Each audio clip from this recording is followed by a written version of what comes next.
nagugulat siguro kayo na si Cesar Montano, kilalang artista, ay kahit na isang buhulanong Katoliko yung magulang niya, natangay Seventh-day Adventist. At pinagmamalaki pa niya yung saan ipinanganak yung tatay niya, malapit lang sa simbahan, yung lumang simbahan ng Baclayon. Ang gulo naman ito, alam ka, hindi nito mga ito. Diyos. Diyos. Mahirap po mabuhay. Si tatay, hindi lang basta-basta tandaan nyo. Buholano, Katoliko. Sarado yun. Especially, si tatay was born and lived, raised at the back of the oldest Catholic church in Bohol, Baclayon. Kahit pa naipanganak sa likuran ng Vatican, pag di talaga natin pag-aralan yung ating pananampalataya at di natin ituro sa ating mga anak, delikadong matangay sila. Lalo na sa ganitong mga propaganda ng Seventh-day Adventist. Ang dakilang Babilonya po ay kumakatawan sa isang masamang relihiyon. Isang masamang relihiyon na naging makapangyarihan sa buong mundo, na ang ipinapatupad po ay mga aral na labag sa utos ng Diyos. At iyang authority na yan na naghahari sa masamang relihiyon ng Babilonya, ang tinatawag nating Antikristo. O naman na lahat ng nandyan sa relihiyon na yan, demonyo. Kasi nga naman, napatunayan natin na yung relihiyon na yan, natupad yan sa simbahang Katoliko.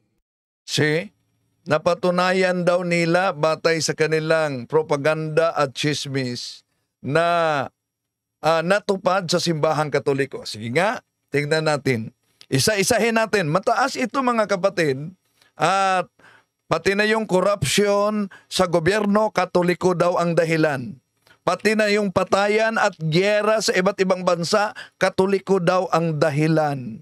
Pati na yung komunista, yung communism, Katoliko din daw ang dahilan ayon sa sabadistang ito.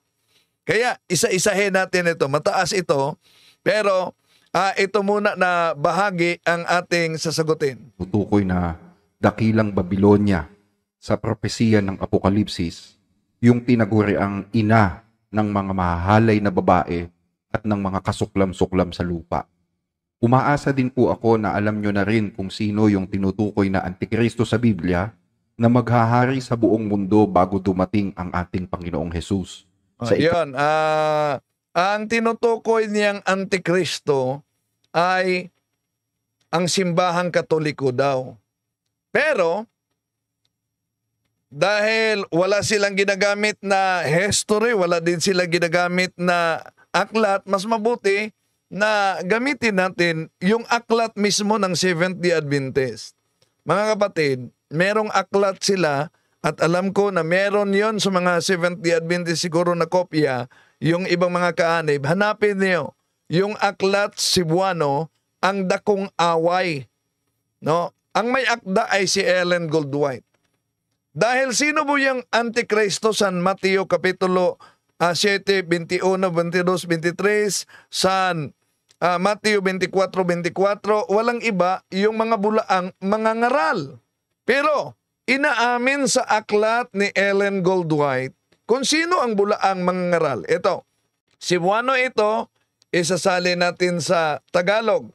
Sino ba ang bulaang mga ngaral na binanggit dito? Ito, gitagna kini ni Jesus sa kasayoran nga ang isyo bahin sa tagna mahimong labing dako nga pagsusta alang kanila sa katapusang mga adlaw.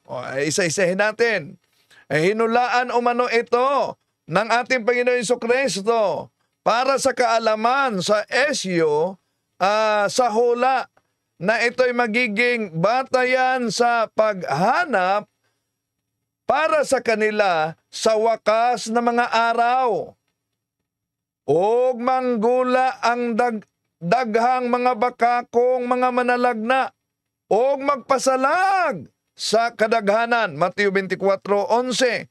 Lalabas talaga ang mga bulaang mga propeta at ililigaw ang karamihan alang sa dugang pagpasanto. Gihatag sa Dios kini nga mga pulong ngadto kang Juan. Ito'y ibinigay ng Diyos ang mga salita kay Juan. Mga hinigugma, mga minamahal, dili niyo tuohan ang tanan nga mga espiritu. Huwag ninyo paniwalaan ang lahat ng mga espiritu. Apan sulayin ninyo ang mga espiritu, ngunit subukan ninyo ang mga espiritu. Kung iya ba kini sa Diyos, kung ito ba ay sa Diyos, kay daghang bakakon nga mga manalagna nga manungha sa kalibutan, sapagkat maraming mga bulaang, mga propeta na lalabas sa buong mundo. Unang Juan 4:1. Hinoon lakip na si Ellen White. Ano ang sabi dito sa kanilang aklat? Isa na daw sa bulaang propeta ay si Ellen White. Kaya dito pa lang sa kanilang aklat na tera ng tira, ewan ko nga kung anong oring espiritu ang nag-gabay. Si Ellen Goldwhite ang may akda niyan. Ewan ko anong oring espiritu ang nagabay na isa daw, nasa kanilang aklat, isa daw sa bulaang propeta ay si Ellen Goldwhite. Di, yung sinong antikristo? Bulaang propeta. Okay, tuloy natin ang kanyang sinabi. Dalawang pagkakataon. Doon po sa mga hindi pa nakakaalam at ngayon lang po nagkaroon ng pagkakataon na makapanood dito sa ating channel, ang dakilang Babilonya po ay kumakatawan sa isang masamang relihiyon. Isang masamang relihiyon na naging makapangyarihan sa buong mundo. Well, sabi niya, ang dakilang Babilonya daw ay kumakatawan sa isang masamang relihiyon at ang tinutukoy ng SDN ito, walang iba kundi ang simbahang Katoliko daw. Alam niyo mga kapatid, sablay na naman sa maling propaganda ang Seventh-day Adventist dito. Dahil kung susuriin natin ang Biblia, alam niyo ba, sa Biblia napakalinaw na inihiyag yung pinagchap-chap nilang talata mga kapatid. Ano ba ang tinutukoy na dakilang Babilonya sa Biblia? Ito ba'y relihiyon? Sige, tingnan natin ha. Sa Revelation chapter 17 verse 18, relihiyon ba ang binanggit dito? Ang babaeng nakita mo ay ang tanyag na lungsod na may kapangyarihan sa mga hari sa lupa. Ano daw mga kapatid? Tanyag na lungsod. Okay, so palit muna tayo. Ito na. Biglang umina kasi. Okay. Tuloy natin mga kapatid. No? At sa lahat natin mga kapatid na sumusubaybay ngayon. So meron tayong katanungan diyan. Di po ba napansin ninyo, sinabi ni Cesar Montano, ang dami palang Diyos. Iyon talaga. Kahit ano ang katayuan mo sa buhay, sikat ka man, mayaman ka man, mahirap. Kahit hindi sikat, pag di mo alam talaga ang pananampalataya ng simbahang Katoliko, ay delikado na matangay ka sa ibang sekta. Bakit? Una, sabi dito sa isang SDA, ang Katoliko daw ang Babilonya. Ang ipinapatupad po ay mga aral na labag sa utos ng Diyos. So ang ipinatupad daw ng simbahang Katoliko ay ang mga aral na labag sa Diyos.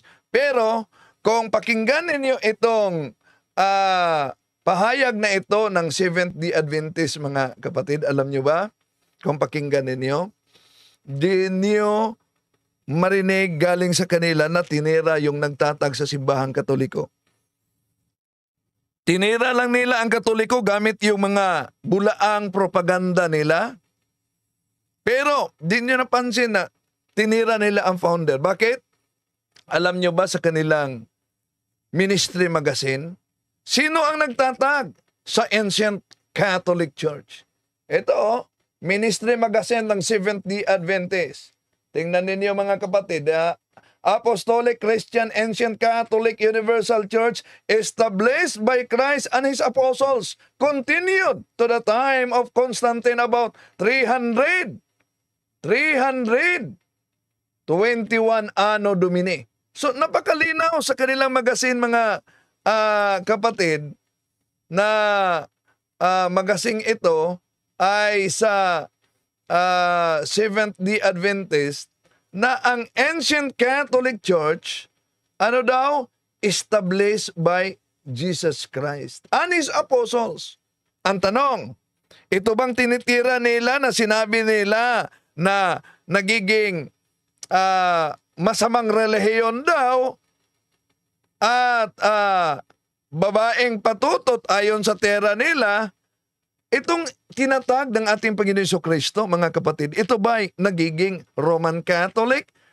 Sa kanilang ministry magazine na naman, ito, ministry magazine nila, 1928, Ancient Catholic Church, which later became the Roman Church. Roman Catholic Church. Napakalinaw sa kanilang magazine. Kaya research naman mga Sabadista pag may time, research. Sino ang founder sa Ancient Catholic? Okay, balikan natin. Ito, Ancient Catholic. Sino ang founder sa tinira nila? The Apostolic Christian Ancient Catholic Universal Church, established by Christ and His Apostles, continued to the time of Constantine about 321 Anno Domini. Dito pa lang. Sablay na ang tira ng Seventh-day Adventist, mga kapatid.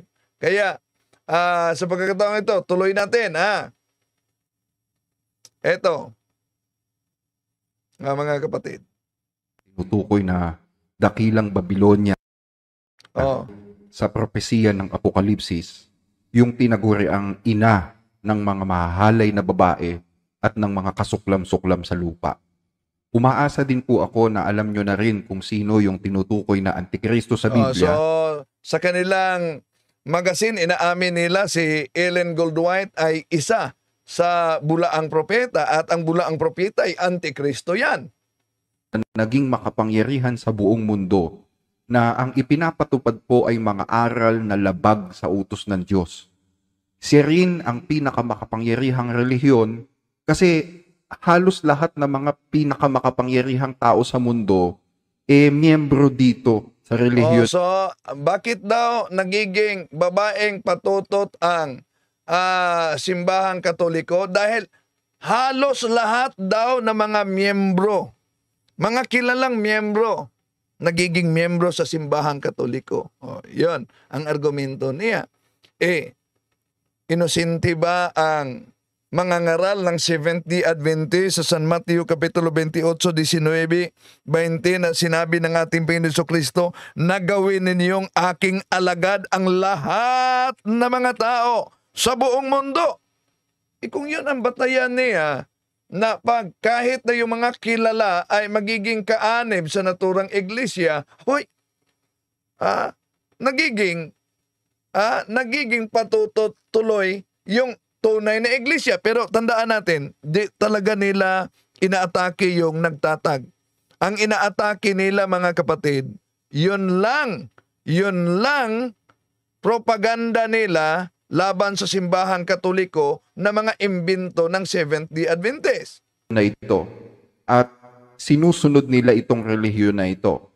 Yung ibang mga religious leaders, hindi man sila miyembro ng relihiyong ito, pero kinikilala nila at iginagalang nila ang authority ng namumuno dito. Kinikilala ng ibang mga leaders kahit hindi Katoliko ang authority ng namuno sa simbahang Katoliko na Papa. Okay, balik natin sa Seventh-day Adventist. Kung di nyo kinikilala ang authority ng simbahang Katoliko, hindi nyo kinakilala ang authority ng simbahang Katoliko, ba't nag-apply ang Seventh-day Adventist sa ecumenism sa ecumenism para yung kanilang baptism na Trinitarian ay magiging valid sa simbahang Katoliko. Di lang yan. Kung di nila kinikilala ang otoridad ng simbahang Katoliko, tanong, bakit sinunod at kinopya ng Seventh-day Adventist ang Gregorian calendar na idiniklara ni Pope Gregory XIII? Dapat ang Seventh-day Adventist magawa ng sariling kalendaryo para hindi sabihin sila'y sumusunod sa authority ng simbahang Katoliko. Okay, tuloy natin mga kapatid. At iyang authority na yan na naghahari sa masamang relihiyon ng Babylonia, ang tinatawag nating Antikristo. Ayan. Wala sa konteksto talaga itong mga ngaral ng Seventh-day Adventist. Bakit? Alam na naman natin na sa Biblia, hindi iglesia ang tinutukoy sa pahayag 17-18, kundi ang babaeng nakita mo ay ang tanyag na lungsod na may kapangyarihan sa mga hari sa lupa. Ang tanong mga kapatid, because Bible must be interpreted according to the context in which it emerged. Ano po ba yung tanyag na lungsod noong panahon na yan? Di po ba ang paganong Roma before the conversion of Emperor Constantine, kung tingnan natin ang kasaysayan, ito ang ancient history by ancient and medieval history by Francis Bacon, page 160-161. By wars with the Demoring, Etruscan, Sabines, and Latins, the whole south bank of the Tiber, from the sea to the highlands. So, dito natin makita na napakalawak ng kapangyarihan sa Roma noong pagano pa ito mga kapatid, before the conversion ha. Oh. Kaya, kahit na yung kanilang komersyo ay nakarating sa iba't ibang bansa. Ito mabasa natin sa kasaysayan ng daigdig by Dr. Sonia Saide, page 63-64. Sa panahon ng katanyagan ng Roma, ang komersyo ng Rome ay nakarating sa pinakamalayong panig ng mundo. Ang tinutukoy dito ang Roma na pagano pa, dahil sa time nila ni San Juan na isinulat yan, na exile nga siya sa Patmos na nagsulat siya, may 2 uri sa mga tao sa Roma, kung batayan natin ang history. Yung sa mga pagano at yung sa mga Kristiyano. Ngunit yung mga Kristiyano nasa maliit na panig pa lamang. Tingnan natin ang kasaysayan. Ito ang mabasa natin. Roman Catholicism, a Christian church characterized by its uniform, highly developed doctrinal and organizational structure that traces its history to the 1st century AD. The history of the Roman Church in the early pre-Constantinian period is essentially that of a small sect composed of recruits attracted from the lower classes of the empire. So ang binanggit dito mga kapatid, before the conversion of Emperor Constantine. So, ano daw? Sa early pre-Constantinian period, mga kapatid, maliit lamang, small sect composed of a recruit attracted from the lower classes of the Roman Empire. Yun ang kasaysayan. Kaya basa-basa naman ng history para hindi ipakalat yung maling story. Dahil, alam nyo, bakit tinatawag na babaeng patutot ang pagan Rome noon? Una, paganism kasi, before the conversion of Emperor Constantine, was the state official religion, and then Christianity was subject to persecution. Ito po'y mabasa natin sa tinatawag na Collier's Encyclopedia, mga kapatid. Itong mabasa natin sa pahina volume Volume 5, pahina 26. Paganism was the official state religion, and Christianity was suspect, and Christians were subjected to persecution. See? Napakalinaw mga kapatid. So, nang sinabi na Christianity was suspect and Christians were subjected to persecutions, tanong, batay sa kasaysayan, sino ba yung Christian? Sino ba yung Christian na pinipersecute sa pagan Roman Empire noon? Okay, silipin natin ang kasaysayan ha. Seventh-day Adventist ba? Hindi. 1844 lang natatag ang Seventh-day Adventist. Ito ang mabasa natin sa kasaysayan mga kapatid. Ito. The Principal Europe Before Modern Times by O'Brien, page 181. The principal reason why the Roman state tried to crush a church was a political one. The Roman government oppressed the people and ruled by force. Such a government cannot permit an organization like the Catholic Church to exist. The Christians would not adore the state as supreme in all things, would not accept the emperor as God. See? Napakalinaw mga kapatid ang kasaysayan na ang sinabi, ang Katoliko pala ang pinipersecute noon. Pero alam nyo ba kung para sa Seventh-day Adventist, ang Katoliko ay babaeng patutot, nandiyan ang mga masasamang espiritu. Di po ba, dahil sa kasaysayan sinabi, Katoliko ang tatag ng ating Panginoon Kristo, at di lang yan, na basa natin mga kapatid, kung sino ang nagtatag kahit na sa kanilang ministry magazine.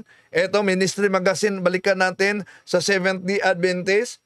Sino nagtatag ng The Apostolic Christian Ancient Catholic Church Universal?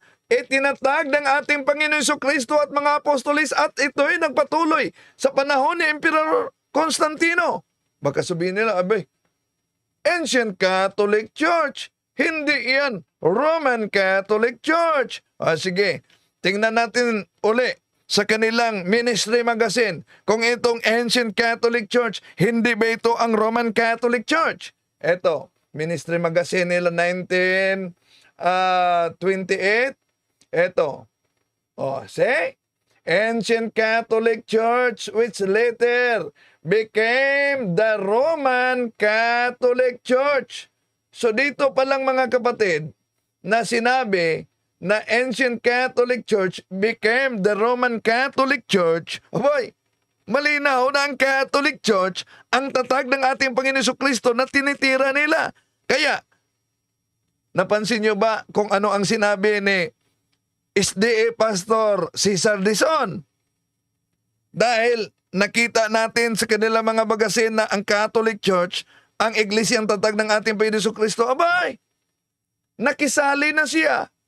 Ang SDA daw, Katoliko na din. Katoliko din kami. Ibig sabihin universal. Katoliko din kami. Ibig sabihin universal. Katoliko din kami. Maniwala ba kayo mga kapatid? Seventh-day Adventist, Katoliko na daw sila. Kaya, mas mabuti siguro yung SIC registration nila, lagyan na lang nilang Seventh-day Adventist Catholic Church. Okay. Nakisali na. Okay, tuloy natin. 666. So, the Antichrist is simply a religious leader who rule over the religion of this woman. So, binanggit na naman niya ang 666 mga kapatid. At alam nyo ba, ang 666 para sa kanila, ang Papa daw. Pero, tandaan ninyo mga kapatid, tandaan ninyo, na kung sinabi nila na ang Babylonia ay ang simbahang Katoliko, excuse me, bakit? Di nyo ba alam na mismo sa loob ng Seventh-day Adventist, ayon kay Ellen Goldwhite, may naniniwala na ang Seventh-day Adventist, ang Babylonia, at parang maligtas ka sa kanya, kailangan lalabas ka sa Seventh-day Adventist. Meron ba tayong mabasa niyan? Eto, mga mahal na kapatid, sa aklat ni Ellen Goldwhite ito. The Remnant Church by Ellen G. White, page 47. My brother, I learned that you are taking the position that the Seventh-day Adventist Church is Babylon, and that all that would be saved must come out of her. Dito pa lang, sa tira nila na ang simbahang katoliko ang Babylonia, dito pa lang mga kapatid. So palpal na itong sabadistang ito. Ano ang Babylonia? Ating ituloy. Pagbasa. Ito sa aklat ni Ellen Goldwhite, The Remnant Church by Ellen G. White, page 49. The fallen denominational churches are Babylon. Babylon has been fostering poisonous doctrine, the wine of error. Nako, nasa kanilang aklat ito. Yung mga siktang tatag lamang ng tao, sila siktang tatag ni Ellen Goldwhite. So, anong masasabi ninyo tungkol diyan? At binanggit pa nila 666, ang Papa daw, Antikristo o yung 666. So, the Antichrist is simply a religious leader. So, paano ginawa ng Seventh-day Adventist para lang tuligsain at magkakalat ng bulaang propaganda laban sa simbahang Katoliko? Inaamin mismo ng kanilang ministry magazine. Inaamin din mismo ng kanilang pastor, si Pastor Cesar Dizon, na yung Vicarious Filidae na 666 daw nasa tiara. Mga kapatid, makinig kayo mga Sabadista. Imbinto pa lang yon, imbinto lang yon ng Sabadista. Ganon sila magpakalat ng kasinungalingan.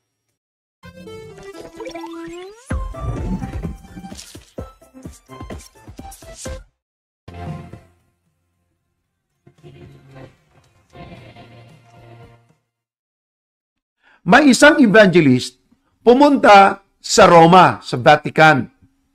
Nakita nila doon yung tiara, yung korona ng Pope. At sa korona ng Pope, pinicturan niya ito. Ang picture, bit-bit niya pa uwi. Nakita ng isa sa mga artists. Ang ginawa ng artist, doon sa korona ng Pope, tiara ang tawag. Ang ginawa niya, nilagyan niya ng Vicarious Filidae para lang ma-illustrate. Wala doon sa tiara. Pero dinagdagan niya ng word na Vicarious Filidae. Ngayon, ito pong picture na ito, nilagay sa query column. Question and answer ito sa Mystery Magazine. Ang tanong, meron bang original picture sa tiara ng Pope na merong Vicarious Filidae? Ang sagot po ng Ministry Magazine, mayroon ipinadala na ang term na ginamit nga nila ay dubious picture of tiara. Bakit dubious, kapatid? Ang kwento ganito. Years ago, mayroong isang evangelist nag-secure ng pictures of tiaras of the Pope. Ang ginawa ng artist nito, number 4, inattempt niya, ginawa talaga niya. Nag-re-illustrate siya. Yun ang purpose niya. Na mayroong pangalang Vicarious Filidae. Just for illustration. Pero sa pag-illustrate niya, di nagustuhan ng General Conference o ng magazine. Kasi ang picture altered. Anong ibig sabihin ng altered? Dinagdagan. Hindi na yung original. Nabago ngayon. Sinadmit niya ito. Ang ginawa... So, yan mga kapatid. Malinaw na pag-amin yan. Galing mismo sa bibig ng mga ngaral ng Seventh-day Adventist na sila lang ang nag-imbento, nilagyan nila ng Vicarious Filidae, ang tiara ng Papa. Pero yung kasinungalingang yan ay patuloy pa nila na ipinalaganap ngayon. sa simbahang Katoliko. Kaya isip-isip naman. Mataas ito mga kapatid. Para makapasok tayo sa punto por punto, antabayanan ninyo, sasagutin natin itong buong video. Pati na yung sinabi niyang ang Katoliko daw ang dahilan bakit may komunista. Ang Katoliko daw ang dahilan bakit may korupsyon sa iba't ibang bansa. Ang Katoliko daw ang dahilan kung bakit may digmaan. Grabe talaga ang tirada nito. Kaya isa-isahin lang muna natin. Una, yung sinabi niya na ang Katoliko ay ang babaeng patutot, so na booking na sila. Tukoy na dakilang Babilonya sa propesiya ng Apokalipsis, yung tinaguri ang ina ng mga mahahalay na babae at ng mga kasuklam-suklam sa lupa. Umaasa din po ako na Una, mga kapatid, ang Katoliko daw ang dakilang Babilonya, pero sa aklat ni Ellen Goldwhite, isinulat ni Ellen Goldwhite nga galing mismo sa loob ng Seventh-day Adventist, meron nang naniniwala na ang Seventh-day Adventist ay Babilonya at kailangang lalabas ka sa kanya. Ito, ang ulitin natin. My brother, I learned Remnant Church by Ellen G. White, page 47.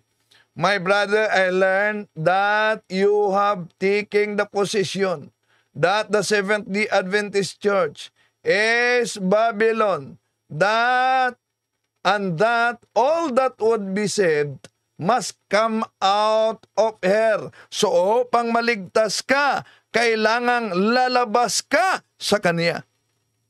Ngayon, sino ang mapunta sa impyerno? Mas mabuti, yung aklat na naman nila ni Ellen Goldwhite ang ating babasahin. Ito mga kapatid, ang mabasa natin sa aklat ni Ellen Goldwhite sa Seventh-day Adventist. And thou, Capernaum, Seventh-day Adventist, who have the great light and the point of privilege, shalt be brought down to hell. Saan daw itatapon ang Seventh-day Adventist? Sa impyerno. Sino ang nagsulat diyan? Si Ellen Goldwhite. Isip-isip naman mga kapatid pag may time. Yung tinira nila na ang Katoliko daw ay bulaang mga ngaral, o na dito pa lang sa kanilang magazine na Ministry Magazine, ulitin natin, dito pa lang, supalpal na sila dahil sino ang nagtatag sa Ancient Apostolic Catholic Church sa kanilang magazine? The Apostolic Christian Ancient Catholic Universal Church, established by Christ and His Apostles. Malinaw mga kapatid na ang nagtatag sa Ancient Catholic Apostolic Church ay ang ating Panginoon Kristo. At ito ay naging, ayon sa kanilang magazine, Ministry Magazine 1928, ito, Ancient Catholic Church, which later became the Roman Catholic Church. Sa kanila lang magazine mga kapatid, dito supalpal na sila. Kaya, yung sinabi nila na ang Santo Papa ang merong 666, inaamin na nila mismo. Sila lang ang nag-imbento niyan. Kaya mga kapatid, no? Isip-isip naman pag may time, lalo na sa mga Seventh-day Adventist. At sa mga Seventh-day Adventist na naghahamon ng debate, yes, tinatanggap kong debate, doon tayo sa Tagbilaran City ang venue natin. Kung tatanggapin ninyo. Pero meron kaming naka-schedule na preliminary debate June 30 pa yon, no? June 30, no? Si Daig, no? Julito Daig. So kita-kita tayo Julito, ha? Sa Cagayan tayo magtagbo. June 30, hope na magkita tayo. So, mga kapatid, atin lang sinagot itong grabe na mapanirang propaganda ng Seventh-day Adventist. Maraming salamat sa nagpasa dito. Dami talagang dapat kong sagutin dito. Sasagutin natin yan araw-araw. No? Maraming salamat sa nagpasa sa link. Dahil sasagutin natin yan. Sa ating pagsagot, batay mismo sa aklat ni Ellen Goldwhite, dito nakita ninyo, supalpal na ang SDA dito. Okay? So, una, yung sabi nila na ang simbahang Katoliko ay siya ang katuparan sa babaeng patutot. Hindi, dahil pahayag 18, ang babaeng nakita ay ang tanyag na lungsod. Mali na yung sinabi niyang iglesia. At sa aklat ni Ellen Goldwhite, kaya magtaka na kayo anong ori na espiritu ang naggabay sa nagsulat dito nang sinabi na si Ellen Goldwhite, isa sa mga bulaang propeta, kanilang aklat ng mismo, supalpal na sila. So, di po natin layunin mga kapatid na saktan ang damdamin nito mga kapatid natin sa ibayong pananampalataya, pero dapat sagutin natin. Nasaksihan niyo naman kung paano magsagawa at paano mag-imbento ng propaganda itong sikta na itinatag ni Ellen Goldwhite. Okay?